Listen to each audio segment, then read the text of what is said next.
प्रणाम सभी भाई को। तो चलिए स्वागत है हमारे यूट्यूब चैनल में। तो जितने भाई हमारे चैनल पर नए हैं तो चैनल को सब्सक्राइब करें और भोजपुरी के 3 बड़े अपडेट के साथ फिर से आया हूँ भाई। तो वीडियो के लास्ट तक देखें भाई। दिनेश लाल यादव ने हुआ और पवन सिंह और रवि किशन का एक बहुत ही जबरदस्त फिल्म, बहुत ही बड़ा फिल्म आ रहा है, जिस फिल्म का नाम है पटना से पाकिस्तान 2, जो कि इस साल का सबसे बड़ा फिल्म होने वाला है। और उसके बाद बात करते हैं पवन सिंह का होली गाना, जो कि इस साल 4 ही गाना पवन सिंह का आने वाला है, जिसमें काम किए हैं आस्था सिंह और क्वीन शालिनी। तो बता दे भाई, बहुत ही जल्द इसका टीजर आने वाला है, जो कि इस पोस्ट में पवन सिंह का टीम ने किया।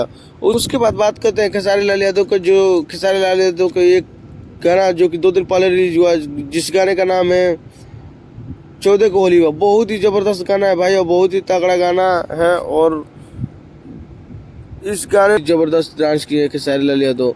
तो कौन कौन सा भाई इस गाने को देखे हैं कमेंट में बताएं, और कौन कौन सा भाई नहीं देखे हैं तो जाके देखिए। तब तक मिलते हैं नेक्स्ट अपडेट के साथ।